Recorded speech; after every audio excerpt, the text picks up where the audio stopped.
এখানে দেখতে পাচ্ছেন জলটা আমরা কিন্তু হিউমিক অ্যাসিড মিশ্রিত জল ব্যবহার করছি এবং সাথে অল্প পরিমাণ ফাঙ্গিসাইড আছে।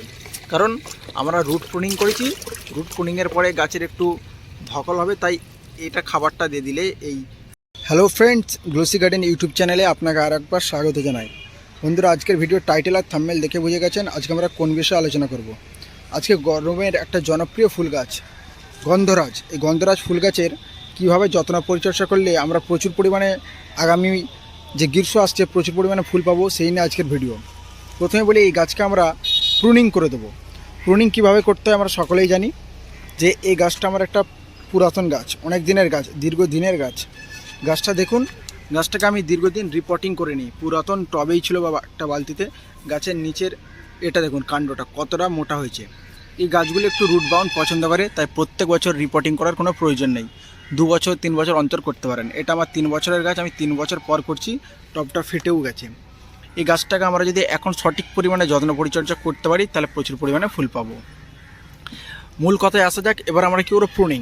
একটা এইভাবে প্রুনার নেবেন আপনারা। প্রুনার নিয়ে এটা নতুন করে বলার কিছু নেই, আমরা এমন এমন জায়গায় কাটবো যেখান থেকে আমরা নতুন ব্রাঞ্চ পাই। এইভাবে আমরা কেটে দেবো। প্রুনিং করতে থাকলে কিন্তু আমরা কিন্তু নতুন ব্রাঞ্চ পাবো এবং নতুন ব্রাঞ্চে প্রচুর ফুল পাবো। এইভাবে আমরা পুরো সম্পূর্ণ গাছটাকে প্রুনিং করে দেবো। দেখুন, পুরো গাছটাকে আমরা হার্ড প্রুনিং করে দিচ্ছি। এরপরে এই জায়গা থেকে নতুন নতুন কুচি শাখা ছাড়বে এবং কুঁড়ি নিয়ে বেরোবে, খুব সুন্দর। আর আমরা সকলেই জানি যে প্রুনিং করার পরে এখানে যে কোনো একটি ফাঙ্গিসাইড লাগিয়ে দিতে হয়। সেক্ষেত্রে আমি এখানে লাগাবো সাব ফাঙ্গিসাইড। বুঝছেন, সাব ফাঙ্গিসাইড। এই ফাঙ্গিসাইডটা আমি এখানে লাগিয়ে দেবো। এখানে 2 লিটার এই যে স্প্রেয়ার মেশিন আছে, এতে আমি এই 2 লিটার স্প্রে মেশিনের প্রত্যেকটা গাছে আমরা এই ফাঙ্গিসাইডটা দিয়ে দেবো। তাই যাদের প্রচুর পরিমাণে গাছ, অবশ্যই আপনারা এইভাবে কিন্তু প্রুনিং করার পরে স্প্রেটাও করে দিতে পারেন। আর যাদের কম গাছ সময় আছে, তাহলে এই কাটা অংশগুলোতে আপনারা অবশ্যই ফাঙ্গিসাইড লাগিয়ে দেবেন। প্রুনিং আমরা করে ফেলেছি। এরপর আমাদের যে গাছটা সেটা হচ্ছে রিপোর্টিং। আমি রিপোর্টিংটা কিন্তু প্রুনিংয়ের বেশ কিছুদিন পর করছি, অর্থাৎ প্রায় 10 থেকে 12 দিন পর আমরা প্রুনিং করব। এখানে দেখুন, প্রুনিং করার পর অলরেডি গাছে কিন্তু কচি কচি পাতা চলে এসেছে। প্রত্যেকটা শাখা পোশাখা থেকে নতুন নতুন কচি কচি পাতা চলে এসেছে, অর্থাৎ যেখানে প্রুনিং করেছিলাম তারপর থেকে। কারণ আমি সবসময় বলি যে আগে প্রুনিং তারপরে রিপোর্টিং, কিংবা আগে রিপোর্টিং তারপরে প্রুনিং, একসাথে দুটো কাজ করলে গাছ কিন্তু স্ট্রেসে চলে যেতে পারে। তাই অবশ্যই আমাদেরকে এটা ফলো রাখতে হবে। আচ্ছা, আমি সম্পূর্ণ রিপোর্টিং করার পর আমি অবশ্যই দেখাবো। আগে বালতিটাকে এখান থেকে খুলে নিচ্ছি। দেখুন, টব থেকে এটাকে বের করে নিয়েছি। কী পরিমাণ রুট হয়েছে দেখুন। রুট দেখুন, পুরো নিচে রুট পুরো ভরে গেছে, সাইডে রুট পুরো ভরে গেছে। কত রুট কালো কালো হয়ে গেছে, দীর্ঘদিন করা হয়নি। আমরা কী করে নিচে থেকে কিছুটা পরিমাণ রুট কেটে দেবো আর সাইড থেকে কিছুটা রুট আমরা কেটে দেবো। দেখুন, গাছটাকে সম্পূর্ণ আমরা প্রুনিং করে ফেললাম, অর্থাৎ রুট প্রুনিং করে ফেলেছি। এরপর কী করবো, গাছটাকে আমরা রিপোর্টিং করব। এখানে আমরা নিয়ে নিচ্ছি একটা বড় মাপের, দেখতে পাচ্ছেন বালতি টাইপের বালতি।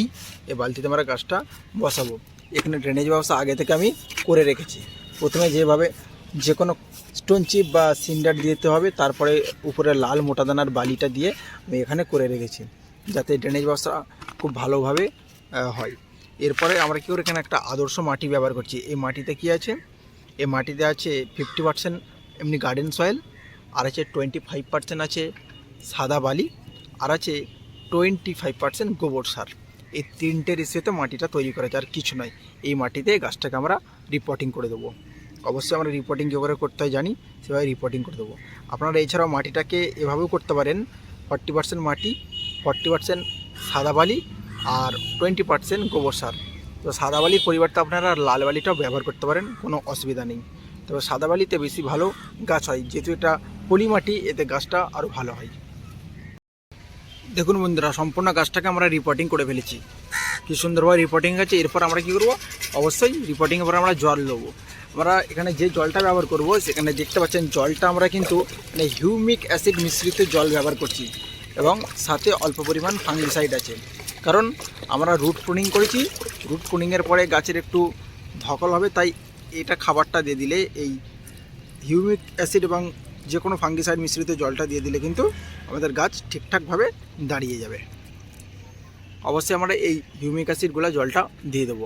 আর যাদের কাছে হিউমিক অ্যাসিডের সাথে যে কোনো রুট পাউডার আছে, রুট পাউডারও মিশিয়ে দিতে পারেন। তো বন্ধুরা, এই ছিল সম্পূর্ণ গন্ধরাজ গাছের আপডেট, অর্থাৎ প্রুনিং থেকে শুরু করে রিপোর্টিং ভিডিওটি যদি ভালো লেগে থাকে অবশ্যই বেশি বেশি করে লাইক কমেন্ট শেয়ার করবেন। আর যদি কোনো প্রশ্ন থেকে থাকে অবশ্যই কমেন্ট বক্সে কমেন্ট করবেন। আর সম্পূর্ণ ভিডিওটি দেখার জন্য আপনাকে অসংখ্য ধন্যবাদ।